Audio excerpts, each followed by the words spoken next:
로마서 2장 1절부터 5절까지 말씀이 되겠습니다. 한 절씩 교독할까요? 제가 먼저 읽겠습니다. 그러므로 남을 판단하는 사람아, 누구를 막론하고 네가 핑계하지 못할 것은 남을 판단하는 것으로 네가 너를 정죄함이니 판단하는 네가 같은 일을 행함이니라.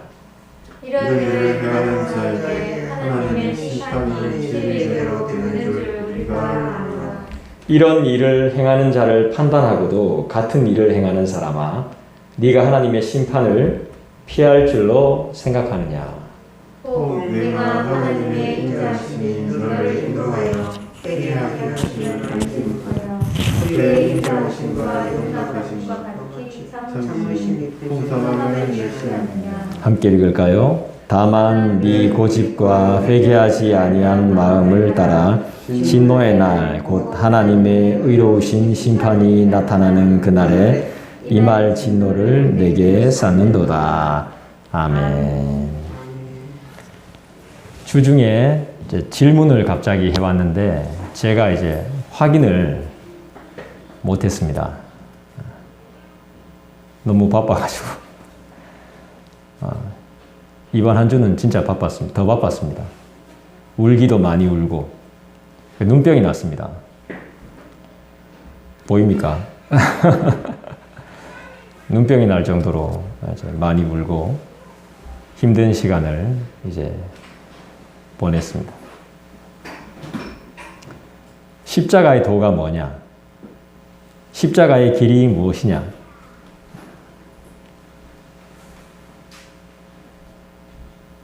성경을 한번 찾아볼까요? 고린도전서를 한번 찾아보면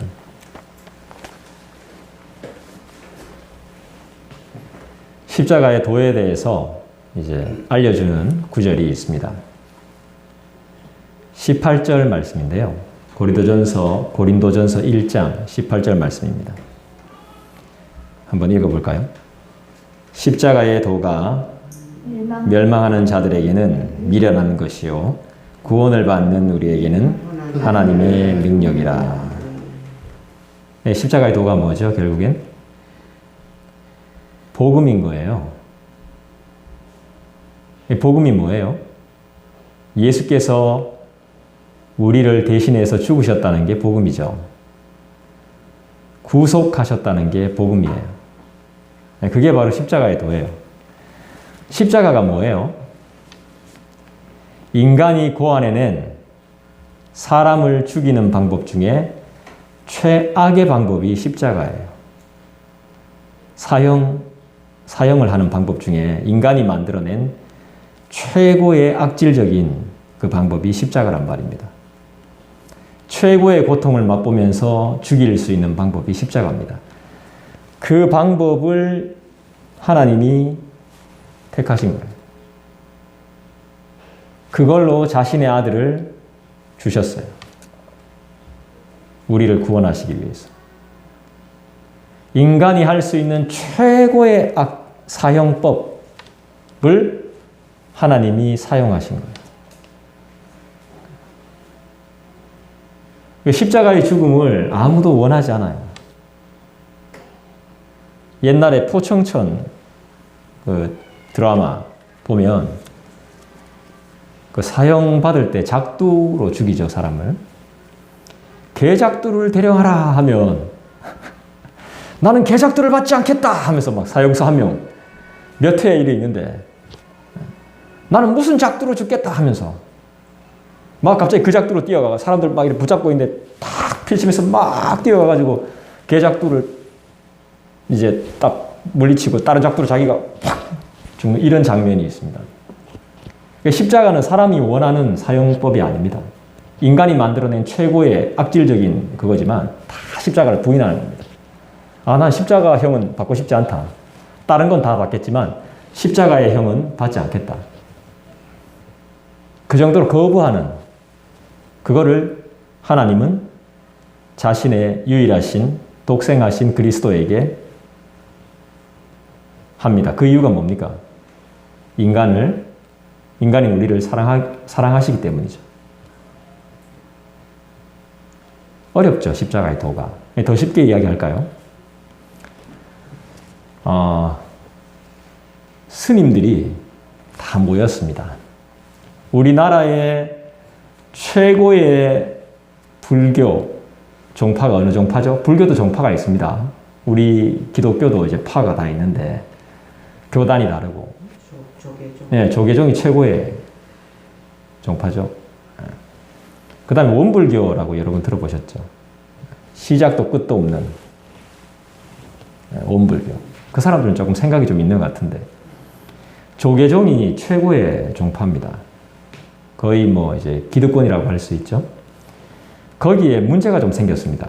불교계에 문제가 생겼는데 그 조계종의 최고의 그런 권력을 가지신 그 총회장님이 불법을 많이 저지르는 겁니다. 그래서 스님들이 다 모여가지고 이대로 놔두면 안 될 것 같은데 우리가 이걸 좀 막읍시다. 네. 그 총회장님이, 회장님이 불법을 저지르지 못하도록 우리가 좀 막아야 되겠습니다. 해서 막자고 이야기가 나와서 회의가 했습니다. 근데 누가 할 겁니까, 그걸? 할라 하니까, 이 총대를 내려고 하니까, 왠지 그분은 힘이 센데, 세력도 만만치 않은데, 내가 어설프게 달려들었다가는 큰 피해를 볼 것 같은데, 누구 하나 나서는 사람이 없는 겁니다. 그때, 갑자기 어떤 스님 한 사람이 손을 벌쩍 들더니, 여러분! 제가 십자가를 지겠습니다! 안 웃긴가? 이게 바로 십자가의 도입니다. 쉽죠? 네. 더 쉽게 이야기해 드리겠습니다. 제가 고3 때 겪은 일입니다. 자, 고3 때 우리 보통 이제 중고등학교 시절에 보면 예배를 마치면 뭐 하죠? 분반 공부를 합니다. 반으로 정해져서. 그때 보면 보통 선생님들이 시작할 때 기도하고 마칠 때 기도합니다. 근데 보통 이제 시작 기도는 선생님이 많이 하시던데 마칠 때는 보면 학생들을 이제 돌아가면서 시켰어요. 그때 제가 고3 때입니다. 누가 기도할래 하니까 아무도 기도를 안 하려는 거야. 저는 그때 제가 기도하겠습니다. 그냥 그 말 한마디 했을 뿐이에요. 근데 십자가 지겠다. 십자가 지는 거네. 그겁니다, 그거. 우리 가운데에도 십자가 진 사람이 있죠. 교회가 이렇게 나가서는 안 된다. 그래서 십자가를 진 사람이 있습니다. 총 때문에는. 그게 바로 십자가의 도입니다, 도. 결국 뭐예요? 남들이 하기 싫어하는, 욕먹을까봐 하지 않는, 힘들어하는 그 일을 하는 것이 십자가의 도라는 것이죠. 사랑이 그렇습니다. 사랑은 로맨스가 아닙니다. 사랑은 노가다입니다. 노가다. 사랑은 더 큰 희생입니다. 희생. 사랑은 섬김입니다. 사랑은 나를 드리는 겁니다. 나를 드려서 내가 죽는 겁니다. 가시고기입니다. 가시고기. 그게 사랑입니다. 로맨스는 잠깐입니다. 잠깐. 사랑에는 수고가 따릅니다. 오늘 말씀은 십자가의 도를 분명하게 말해주고 있습니다. 십자가의 도를 따르지 않으면 하나님의 심판이 있습니다. 그거 참 어떻게 보면 불편할 수도 있는데 십자가의 도를 잘 이야기해 줍니다. 판단하지 말라는 겁니다. 비판하지 말라는 거예요. 나는 비판하고 싶고 판단이 되어져요. 뭐가 문제고 누가 문제고 다 알겠는데 그거 하지 말라는 겁니다. 그 비판, 그 판단을 내가 다 당한다는 거예요. 그 비판과 판단을 하는 순간부터가 정죄의 대상이라는 것입니다. 아무 말 하지 말라는 거예요. 그런 생각하지 말라는 겁니다. 가만히 있으라는 거예요. 왜죠? 하나님이 알아서 하시기 때문에. 우리는 생각이 많습니다. 복잡합니다. 하지만 하지 말라는 거예요. 가만히 놔두라는 거예요. 하나님이 다 다루신다는 거예요. 저는 그게 요즘 뼈저리게 느껴져요.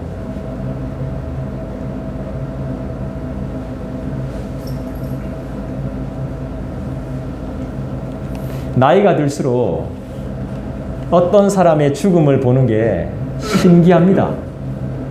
신기하고 놀랍습니다. 저희 아버지도 돌아가셨지만 그때보다 더 죽음이 마음에 많이 와닿습니다. 아차, 이러다가 죽일 수도 있겠구나. 아차, 이러다가 죽을 수도 있겠구나. 이런 생각이 더 마음에 많이 와닿습니다. 진짜 부질없는 거구나, 이게. 하는 마음이 진짜 많이 와닿아요.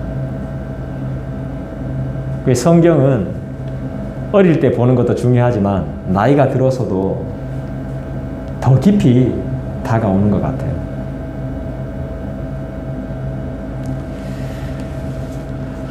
자, 우리 1절 다시 한번 볼까요? 같이 한번 읽어보겠습니다. 시작. 그러므로 남을 판단하는 사람아, 누구를 막론하고 네가 핑계하지 못할 것은 남을 판단하는 것으로 네가 너를 정죄함이니 판단하는 네가 같은 일을 행함이니라. 판단하고 비판하는 내가 같은 일을 행한답니다. 이런 일이 있을 수가 있습니까?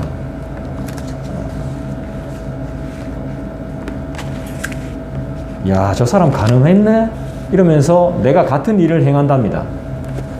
하지 말라는 것이죠. 야, 저놈 도둑놈이네. 저 완전 쓰레기네. 이런데 그 일을 내가 하고 있는 겁니다. 야, 저런 세상에 저런 나쁜 놈이 저런 파렴치한 그랬는데 내가 그 일을 하고 있더라는 것입니다. 1절을 읽어보니까 우리는 어떤 사람이 되어야 되겠습니까? 판단하는 사람이 되면 안 되겠죠. 1절이 우리에게 부탁하시는 말씀, 하나님이 우리에게 요구하시는 게 뭐겠습니까? 성경을 항상 대할 때는 하나님이 어떤 분이신가, 그리고 하나님이 이 말씀을 통해서 나에게 원하시는 것이 무엇인가를 계속 생각하는 것이 묵상입니다. 자, 하나님은 어떤 분이십니까? 그리고 그분이 나에게 지금 요구하고 계시는 것이 무엇입니까? 하나님을 믿는, 그분을 의지하는, 은혜로 살기를 원하는,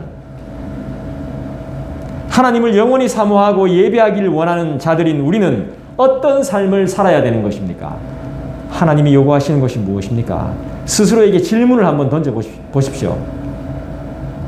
어떤 사람이 되어야 하며 어떤 사람이 되고 싶습니까? 어떤 삶을 살 것이며 어떤 삶을 계획하십니까?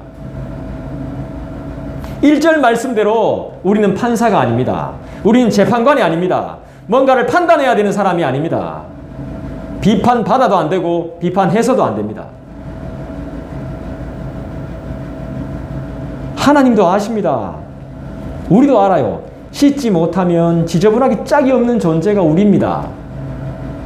더럽고 냄새나는 존재, 먹지 못하면, 입지 못하면 취해지는 존재, 채우지 못하면 허기져서 쓰러질 수밖에 없는 존재가 바로 우리입니다. 늘 갈급하고 배고픈 존재, 돌아서면 배고픈 존재.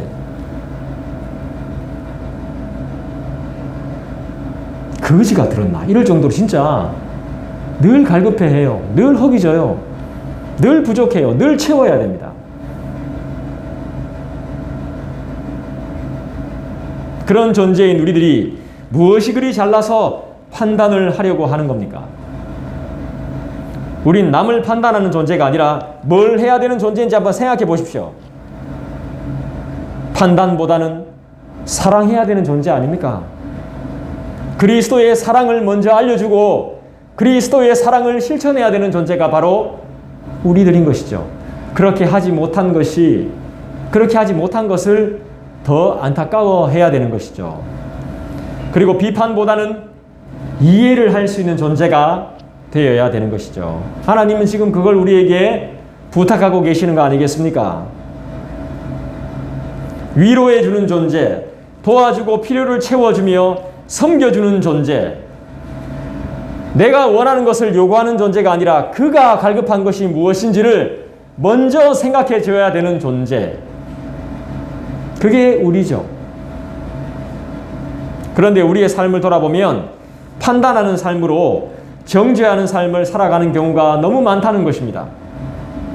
이런 삶을 살면 결국 그 판단과 정죄와 비판이 나를 향해 달려올 것이라고 성경은 말씀하고 있습니다. 왜냐하면 하나님이 보고 계시기 때문에. 내가 그대로 보응해 주겠다고.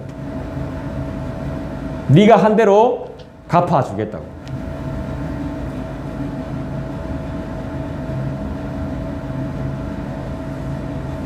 핑계하지 못할 것이라 그랬습니다. 상대방이 먼저 시비를 걸었기 때문에 제가 판단한 거고 비판한 겁니다. 저 사람이 먼저 제 마음을 아프게 했다고요. 더 힘들게 만들었습니다. 제가 얼마나 힘든지 아세요? 라고 핑계하지 못한다는 것입니다. 사람들끼리의 분쟁을 인간인 우리가 해결할 수가 없습니다. 의사나 판사도 우리의 삶을 해결해 주지 못합니다. 변호사도 돈 안 주면 우리를 변호해 주지 않습니다. 인간은 어떤 존재입니까? 결코 자기는 죄가 없다고 말하는 존재입니다. 누구 때문에 이렇게 된 겁니다. 어떠한 상황 때문에 이렇게 된 겁니다. 이러한 환경 때문에 이렇게 된 겁니다. 라고 말합니다. 선민 사상이 가득했던 유대인들이 말합니다. 나는 저 사람처럼 간음한 적이 단 한 번도 없습니다. 물론 도박도 안 했고요. 당연히 열심히 기도하고 예배했고 율법도 철저히 지켰습니다. 저 같은 사람이 천국 안 가면 누가 간단 말입니까? 지금 사도 바울이 이 말씀을 기록한 건 유대인들이 이방인을 자꾸 판단하거든요. 이방인들은 이런 죄를 지었고 이방인들은 이런 죄를 지었고 우리는 그런 죄를 지은 적이 없고 도박했고 도둑질했고 간음했고 음란했고 이방인들은 못된 짓이란 못된 짓은 다 했고 하나님이 택하신 선민인 나는 그런 일을 해본 적이 없습니다. 이런 놈들은 우리 유대교나 기독교에 있으면 안 됩니다. 비판하고 판단하는 거예요. 그 판단하는 자들인 유대인들에게 지금 사도 바울이 말하고 있는 겁니다. 그런 판단하지 마세요. 당신들이 진짜 안 했다고요? 이렇게 말하고 있는 거예요. 그런 적이 없다고요?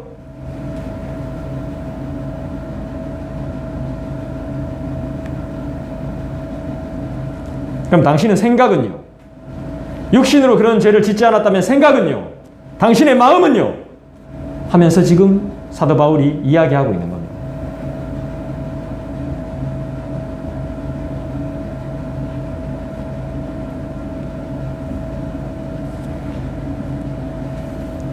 성경은 아니라고 말하죠. 유대인이 천국 간다고 말하는 걸 부정합니다. 믿으면 무조건 천국 간다는 것을 부정합니다. 성경이.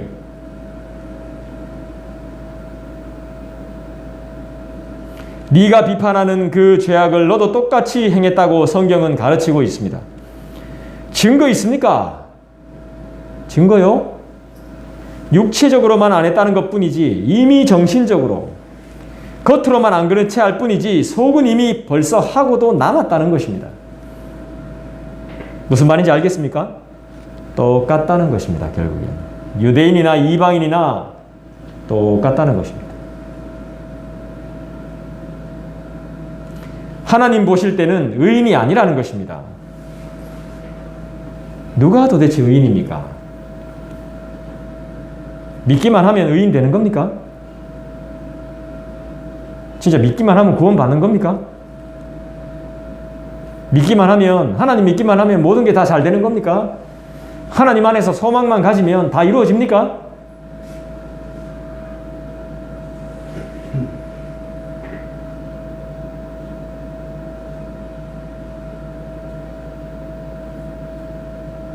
하나님 보실 때는 아니라는 것이죠. 구원의 백성, 하나님 나라의 백성이 아니라는 것입니다. 물론 인간적으로 볼 때는 평범하고 착합니다. 다 착하고 좋은 사람입니다. 그런데 하나님이 보실 때는 아니라는 것입니다.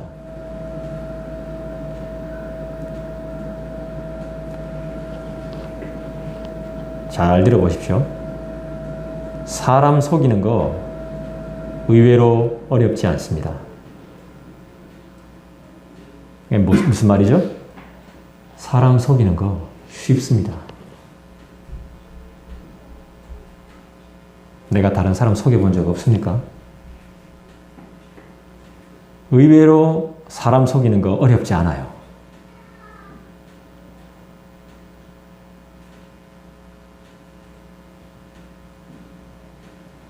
왜 저런 거에 속아 넘어가지? 속아 넘어갑니다.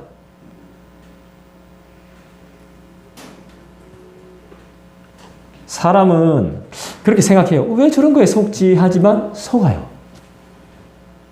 잘 보세요. 주위에 있어요.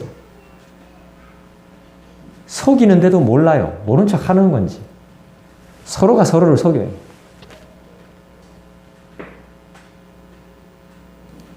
그럴듯한 말에, 이 말에 속는 거죠. 다 말에 속습니다. 교장 선생님이 후배 선생님들이 아부하면 그 아부에 속습니다. 사장님이 부하 직원들한테 속아 넘어갑니다. 부모들이 자녀들 공부하는 척에 철저하게 속습니다.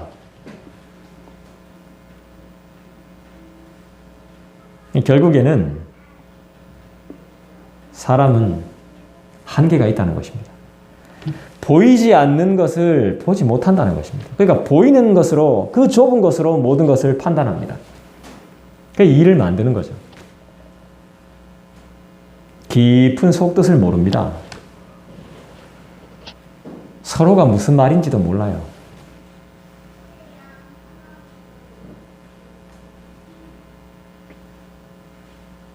안 보이는 것은 절대로 못 봅니다.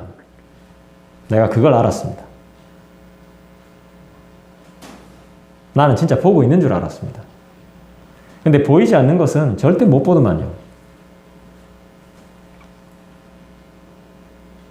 그러니까 정확하지가 않습니다. 인간들이 판단하는 건. 그냥 자료 보고 판단하는 것 뿐입니다. 제가 성경을 해석할 때도 그렇습니다. 하나님이 안 보여주시면 저는 못 봅니다. 그날은 진짜 설교가 별로일지도 모릅니다. 여러분들이 질문을 해오시면 제가 보는 폭이 점점 넓어지죠. 결국엔 여러분들이 좋은 목사 만드는 거고, 제가 여러분들을 좋은 성도 만들어 드리는 거고, 결국엔 이제 쌍방이 그렇게 해야 되는 거죠.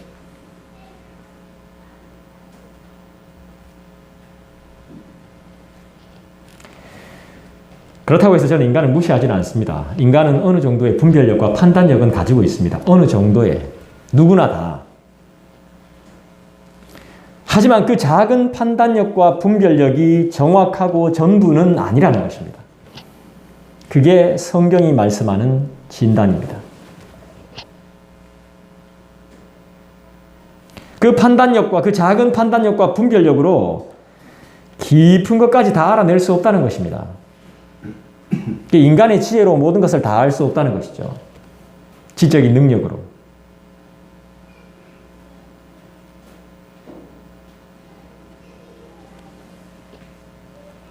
그래서 우리의 판단력과 분별력으로 내가 의인이 되는 게 아닙니다. 나는 저런 죄 안 지어.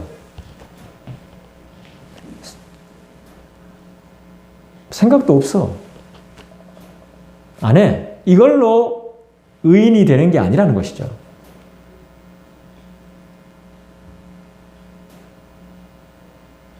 그렇다고 해서 그게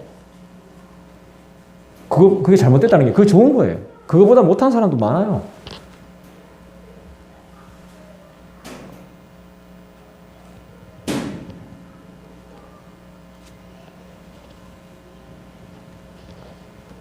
그래서 우리는 이 의인의 삶을 사모하기 위해서는 겸손해야 되는 것입니다. 제가 수요 예배 때 겸손이 어떤 건지 이야기했죠. 우리가 생각하는 겸손은 그냥 고개만 숙이는 겸손이 아닙니다. 성경이 말하는 겸손은 그게 아니에요. 나를 짓밟아도 감당할 수 있는 능력이 바로 겸손입니다. 지금 내가 사과하고 있는데도 나를 때리는 것, 그것까지도 내가 받아들일 수 있는 게 바로 겸손이에요. 성경은 그 수준까지를 원해요. 결국에는 이 세상에 겸손한 사람은 없는 거예요. 성경이 말하는 의인은 이 세상에 없어요. 단 한 사람도. 우리가 생각하는 수준이 아니더라고요. 하나님이 원하시는 건. 이미 하나님은 그 수준을 우리가 감당하지 못한다는 걸 알고 계세요. 나는 이제 알았지만. 나는 이제 성경을 조금씩 알아가면서 난 굉장히 내가 똑똑한 줄 알았어요. 막 사전 이런 걸 막 통째로 내가 읽으니까 내가 똑똑한 줄 알았다니까요. 옛날하고 다르다고. 20년 전에 내가 아니라고. 이렇게 생각했다니까. 그걸로 하나님의 사람이 되는 게 아니에요. 의인이 되는 게 아닙니다.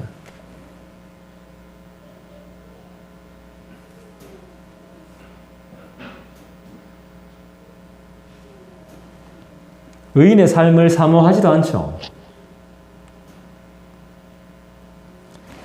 우리는 겸손해야 되고 판단하고 정죄하는 삶과 다른 삶을 평가하는, 다른 사람의 삶을 평가하는 이런 삶을 청산해야 되는 것입니다. 그래야지 겸손한 거죠. 여러분 판단 받고 싶으십니까? 비판 받고 싶으세요? 죄인 되고 싶으세요? 아니죠. 마태복음 7장을 한번 볼까요? 여러분 한번 찾아보시죠.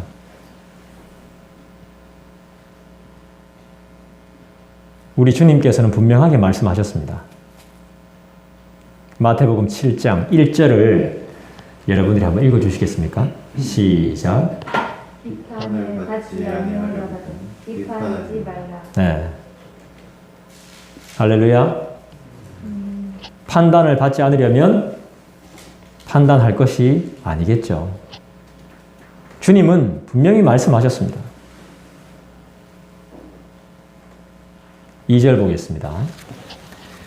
같이 읽습니다. 시작. 이런 일을 행하는 자에게 하나님의 심판이 진리대로 되는 줄 우리가 아노라. 하나님의 심판이 있을까요? 없을까요? 있습니다. 실제로 일어나고 있습니다. 일어납니다. 지금 불 나 있는 데가 어디죠? 아직 불 안 꺼졌나요? 제가 잘 몰라가지고. 어디입니까? 강원도입니까? 홍성?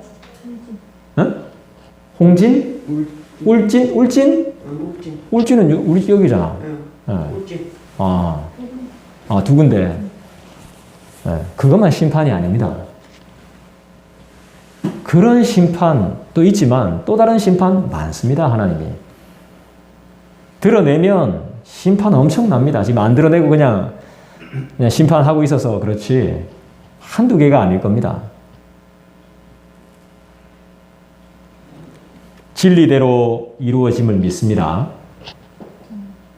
모든 걸 주님께 맡겨드리십시오.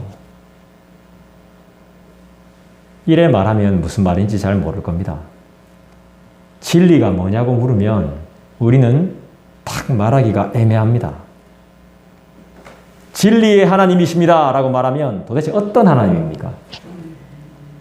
그렇죠. 참이란 말이 나와야 되죠.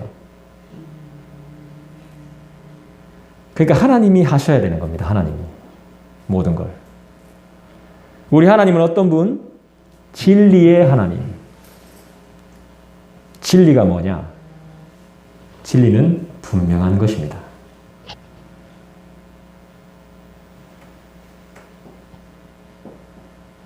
분명히 맞아떨어지는 것. 이게 진리입니다. 처음과 끝이 같아야 되는 겁니다. 예. 근데 처음은 이랬는데 끝이 달라. 이건 진리가 아닌 겁니다. 이단이라고 하는 거죠. 진리는 절대 변하지 않는 것입니다. 불변하는 것. 세월이 지나도 문화와 정치가 바뀌어도 진리는 달라지지 않습니다. 진리가 나를, 진리가 우리를, 진리가 너희를 자유케 하리라 그랬습니다. 성경이 분명히 말씀합니다.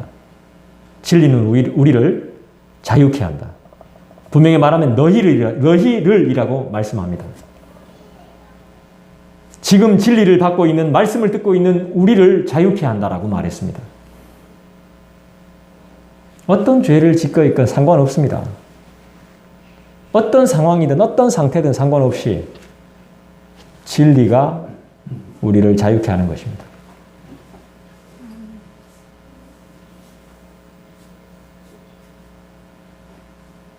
할렐루야. 이 진리의 하나님을 만나지 못하면 신앙은 늘 제자리입니다. 그분의 사랑을 제대로 경험하지 못하면 늘 제자리예요. 과거 이야기를 또 꺼내야 되고, 과거 이야기를 또 가져와야 되고, 뭘 또 가져와야 되고. 이 진리의 하나님이 자유케 안 하시면 힘든 거예요. 계속.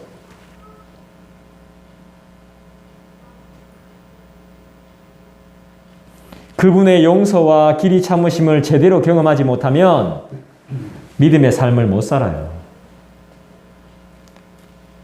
내가 참고 견디기 이전에 그분께서 나를 보고 참고 계시다는 것을 알지 못한다면, 그분이 나를 용서하셨다는 것을 뼈저리게, 뼛속까지, 오골개가 그렇죠? 뼛속까지 감았죠. 그렇게 경험하지 못한다면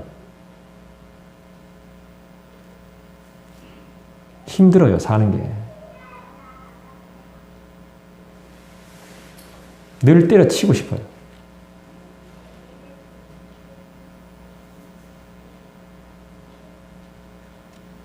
자유가 없는 거죠. 도망치고 싶죠. 늘 못마땅하고 늘 불편하고 늘 짜증이 나는 거예요. 한마디로 말해서 신앙의 기본인 감사가 사라지는 것이죠. 자유가 없으니까. 늘 누군가의 눈치를 봐야 되고 늘 피곤하고 지치죠. 다시 진리로 돌아오십시오. 변하지 않는 것. 다른 건 다 변해도 사람 변해요. 옛날에 안 저랬는데 하면서. 연애 때는 그렇죠. 주차해놓고 다쳤단 말이지. 다치면 막 훅 풀어주죠. 여기 차 대도 돼? 뭐 어때? 뭐 딱지 받겠다 끊겠어? 결혼해서 살면 어떻게 돼요? 왜 자빠지고 난리야? 아, 이빨 주차, 여기 걸린단 말이야. 이렇게 달라지는 거예요.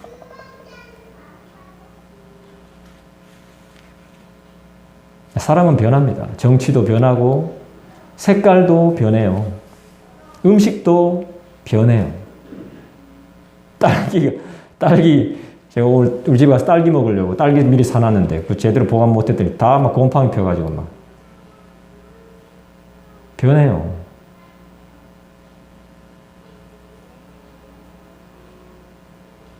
그러니까 진리로 돌아와야 되고, 하나님의 사랑을 다시 찾아야 돼요. 그래야 자유함이 있어요. 하나님의 심판은 진리대로 돼요. 그냥 마구잡이로 되는 것이 아니라 진리대로. 하나님의 심판은. 내 마음에 안 드니까 넌 분명히 하나님의 심판을 받을 거야 라고 그렇게 정죄하는 것이 아니라 하나님은 진리대로 심판하신단 말이에요.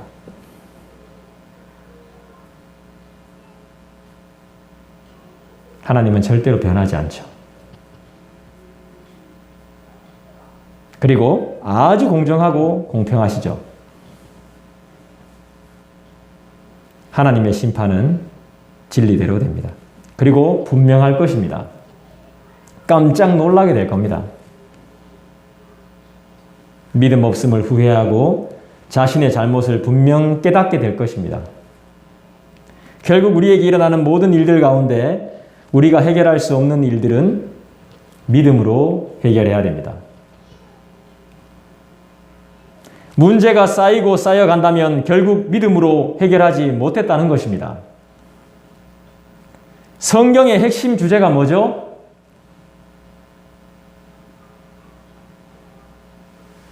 우리 찬송도 했는데요.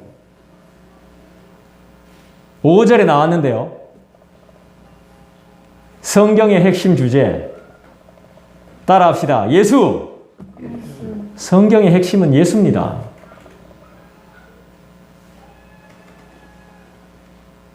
예수님이에요. 예수님. 우리의 삶의 결론은요. 예수.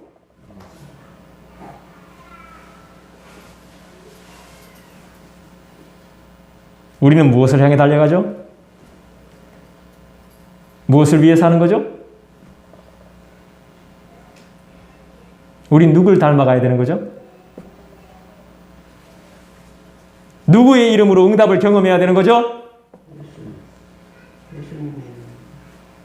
정답입니다. 우리의 삶의 모든 문제의 답은 예수님이 가지고 계시죠. 모범 답안 정도가 아닙니다. 이건 정답입니다. 정답. 우리의 삶의 정답은 예수 그리스도이십니다. 여러분, 용서가 먼저입니까? 회개가 먼저입니까?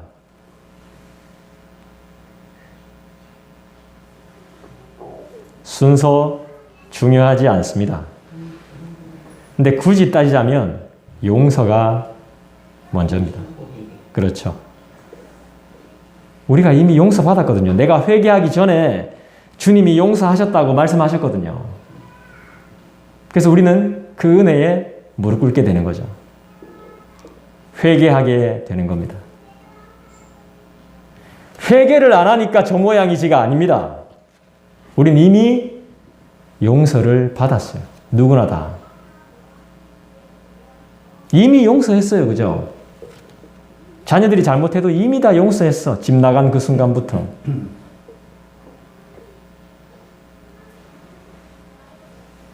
순서가 뭐가 그리 중요하겠습니까? 그분이 우리를 먼저 찾아오셨고 준비가 안 되어 있는 나를 만나주셨고 죄에 쩌든 나를 용서하시고 깨끗하게 하셨는데 그런 나는 나 같은 사람도 사랑해 주시나요? 나 같은 사람도 받아주시나요? 하며 눈물을 흘리게 되는 거죠. 이 죽을 죄인을 하면서 막 회개의 눈물을 쏟습니다. 뭐 그때뿐인 경우도 있습니다만은 내가 그를 발견한 것이 아닙니다. 그가 나를 불쌍히 보시고 먼저 보시고 나를 찾아온 것입니다. 구렁텅이의 어둠 속에 웅크리고 있던 나를 그분이 먼저 찾아주신 것이죠. 나를 만나주시고 나를 안으셨습니다.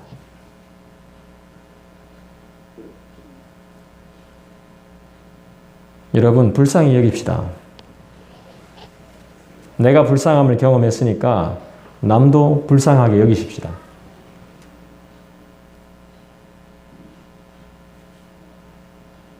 그러면 우리의 불편한 관계들이 많이 해결됩니다. 판단할 필요가 없습니다. 이런 일을 행해봐야 죄만 더, 하나님의 진노만 더 쌓여갈 뿐이죠. 결국 기다리는 것은 심판뿐인 것입니다. 그 심판은 아마 어마어마할 겁니다. 내가 견디기 힘들었던 고통이 한 10,000배는 될 겁니다. 3절 볼까요? 같이 읽을게요. 시작. 이런 일을 행하는 자를 판단하고도 같은 일을 행하는 사람아, 네가 하나님의 심판을 피할 줄로 생각하느냐. 2절과 3절은 비슷한 분위기 같습니다. 하나님은 어떤 분이실까요? 분명히 심판하시는 분이죠. 그렇다면 우리 인간은요, 하나님의 심판 따위야 피할 수 있다고 생각하는 무지한 인생들 아니겠습니까? 피할 수 있을까요? 큰 일을 당한 사람들이 하나같이 동일하게 하는 말들이 있죠. 아, 이거 남의 일인 줄 알았는데. 아, 이거 남들의 일인 줄 알았더니 이거 나도 겪게 되네. 이게 보통 그들의 동일한 고백입니다. 내가 당했네요. 내가. 하하, 참. 이렇게 됩니다. 남의 일인 줄로만 알았는데 내가 겪게 되더라는 말이죠. 사람들의 생각은 그래서 다 거기서 거기입니다. 원하는 것들이 거의 비슷해요. 삶의 목적이요. 거의 다 비슷합니다. 거의 다르지 않습니다. 저라고 뭐 특별하겠습니까? 똑같죠? 기도 제목을 여쭤보면 거의가 다 비슷비슷해요. 특별하지 않더라는 것이죠. 결국 비판하지만 나도 그 비판과 판단에서 자유롭지 못한 것입니다. 굳이 그건 아니더라도 다른 문제로 나는 고민하고 있고 고통하고 있고 아직도 해결하지 못해서 골치가 아프더라는 것이죠. 그리고 아깝더라는 것이죠. 다 지나간 거 가지고 아깝고 후회하고 아깝다. 이게 인간의 모습이더라는 것입니다. 우리네 인생이 특별하지가 않습니다. 겉으로는 괜찮은 척하지만 마음은 여유가 없습니다. 불안합니다. 늘 힘이 드는 것이 인간의 삶이자 믿음 없는 자가 겪는 고달픔입니다. 하나님의 일은 생각대로 안 됩니다. 하나님의 일은 생각대로 되는 것이 아니죠. 인간적인 생각대로 안 된다는 것입니다. 인간적인 감정과 인간적인 느낌으로 아자 화이팅! 이래가지고 하나님의 일을 하는 게 아닙니다.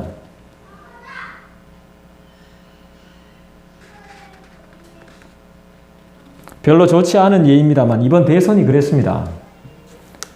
새벽에 보고 결과를 보고 저는 깜짝 놀랐어요. 솔직히 말해가지고. 나는 내 예상을 완전 빗나갔어요. 이야. 난 누굴 찍은지 아세요? 이야, 빗나갔어요. 내 예상을 완전 빗나가버렸어. 이야. 깜짝 놀랐어요. 제가 아는 분은 이 당선인을 지지하는 사람이 거의 없었어요. 우리 부모님이나 어른들 빼고는. 제가 아는 분들은 거의 다 이 사람을 지지하지 않았어요. 다른 사람을 선택하고 투표했죠. 그러나 결과는 아주 근소한 차이였지만 그들의 뜻대로 되지 않았습니다. 그랬더니 막 믿음을 포기하겠다, 다 때려치겠다, 신앙생활에 의미가 없다, 삶의 의미도 없다 하면서 막 그 정도까지. 심하더라고요, 이게 후유증이. 이번에 참 많이 기대했나 봐. 야단이 났어요. 믿음 없는 자의 전형적인 모습이죠. 미안한 이야기지만. 자기 생각, 신앙생활에서 가장 위험한 부분이 자기 생각입니다. 내려놓아야 됩니다. 내 생각. 하나님의 심판이 없는 것처럼 살아서는 안 되죠. 난 좋은 사람이고 완벽한 사람이고 바른 사람이고 나 같은 사람이 없다고 내 같은 사람이 세상에 어디 있냐고 이렇게 살죠. 근데 하나님 말씀하시죠. 뭐라 하실까요? 야, 이 사람아 착각이다. 정신 차려라. 이렇게 말씀하시죠.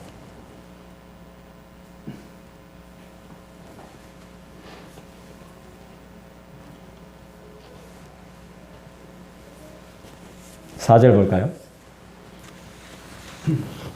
같이 읽습니다. 시작. 혹 네가 하나님의 인자하심이 너를 인도하여 회개하게 하심을 알지 못하여 그의 인자하심과 용납하심과 길이 참으심이 풍성함을 멸시하느냐. 하나님은 어떤 분? 그렇죠. 근데 그걸 우리가 철저하게 무시하고 있죠. 그 인자하심에만 끝나는 게 아니라 인자하심이 풍성하다 그랬어요. 하나님은 뭐든지 풍성해. 그러니까 그분께로 가면 풍성해. 근데 그분께로 안 가니까 쪼달려. 그분께로 가자. 우리의 문제를 그분께로 가자 해도 무슨 말인지 몰라. 막 화가 나. 화가 나는 것도 문제야. 다 문제야, 이게 전부. 인간은 문제 속에 살고 문제로 죽어. 별거 아니더라니까요. 살고 죽는 게.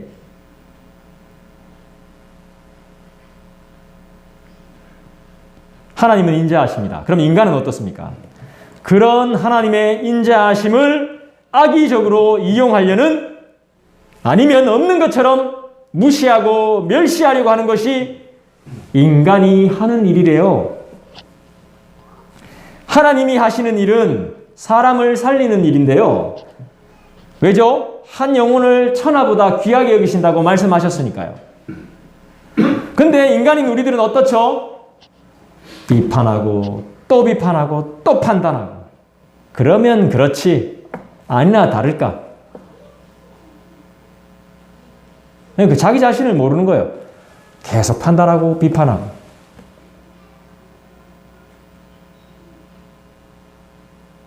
이유가 뭡니까? 사람을 판단하고 비판하는 이유가 뭐예요? 이 사람보다 내가 낫다는 거 아닙니까? 내가 더 낫기 때문에 비리를 이야기하고 약점을 이야기하고 계속 이야기하는 네거티브 하는 이유가 뭡니까? 이 사람보다는 나라니까 내가 돼야 된다니까. 내 편 하세요. 내 편. 나를 지지하세요. 그겁니다. 그거.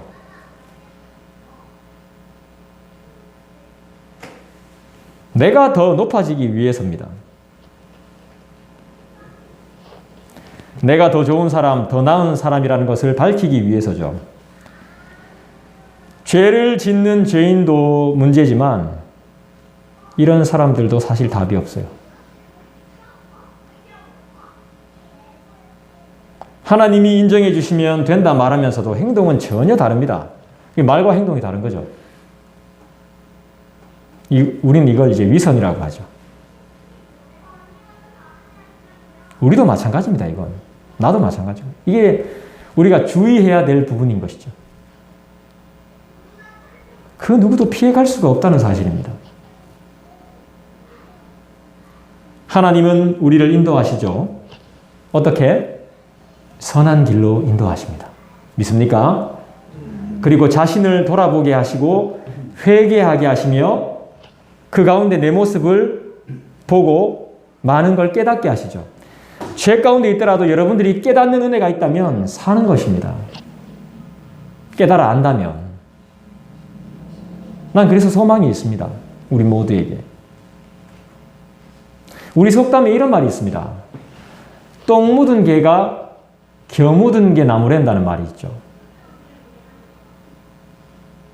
똥 묻은 개가. 결국엔 더 나쁜 놈이 덜 나쁜 놈 뭐라 한다는 건데 똥이나 겨나 더러운 건 마찬가지입니다.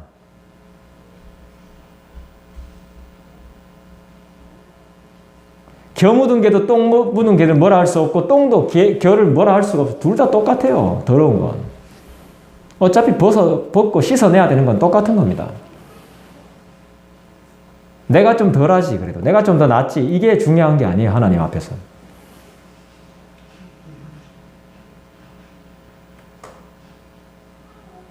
문제는 같이 전체의 문제라는 것이죠. 전체의.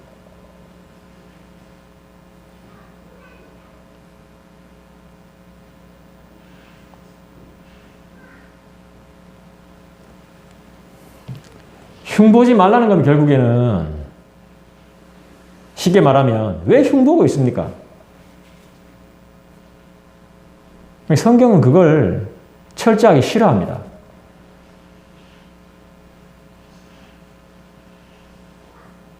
결국 둘 다 흉볼 자격이 없는데 말이죠. 그러니까 결국엔 뭡니까? 불쌍히 여겨야 되는 것이죠. 서로가. 에이 더럽고 추접한 놈. 이게 아니라 아휴, 불쌍타. 내 때문에 저래 됐겠지. 하나님의 인도하심을 받는 자는 잘하든 못하든 기도하며 묵상하며 자기의 잘못을 회개하며 산다고 봅니다. 이유는 구원과 은혜와 그분의 나라를 마음속에 가득 간직하고 살고 있기 때문일 것입니다. 최악의 조건 속에서도 그 믿음이 흔들리지 않을 것입니다. 믿음으로 사는 자의 삶은 아무리 상황이 안 좋다고 해도 감사하지 않을 것이 없기 때문입니다. 좋지 못한 것조차 감사한다. 참 귀합니다. 모든 것을 감사한다. 정말 귀합니다.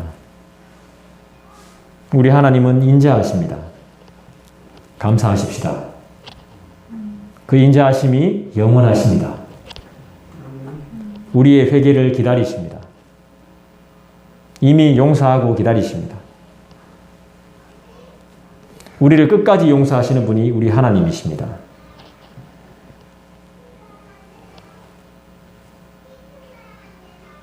심지어는 사랑하는 사람, 자기를 낳은 부모도 포기한 인간을 품으시고 받으시고 새롭게 하시는 분이 우리 하나님이심을 믿습니다.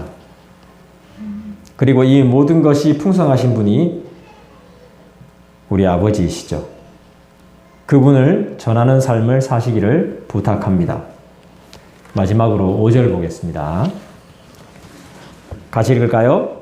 다만 네 고집과 회개하지 아니한 마음을 따라 진노의 날, 곧 하나님의 의로우신 심판이 나타나는 그날에 임할 진노를 내게 쌓는도다. 결국엔 뭐예요?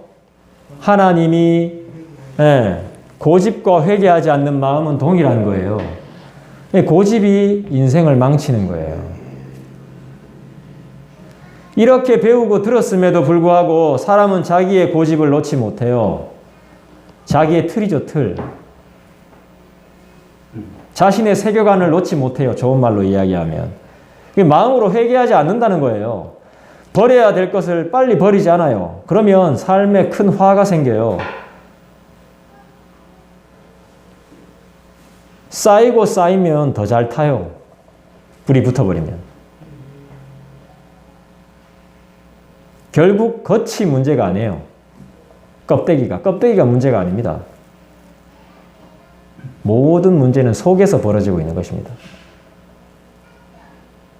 변화되지 못한 속이, 보이지 않는 그 마음이 문제인 거죠. 그곳이 병이 든 것입니다. 속으로, 마음으로 주님을 인정하지 않으니까 아무것도 되는 것이 없고 열매도 없습니다.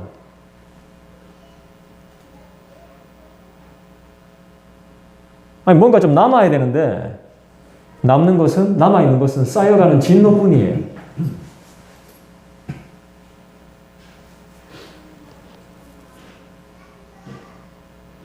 돌아보니까 그래요. 인생은 너무 허무해요. 결국 심판뿐인 거죠, 심판. 하나님의 심판. 다른 게 심판이겠습니까?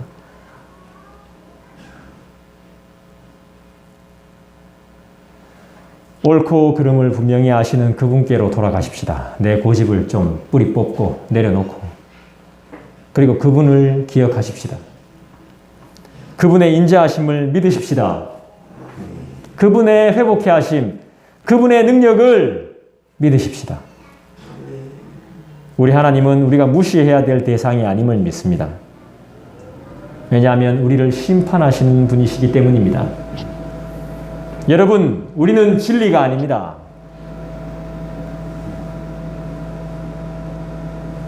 그분만이 우리의 유일한 진리가 되십니다. 할렐루야! 기도하겠습니다. 우리 함께 기도할까요? 나는 자격이 없습니다.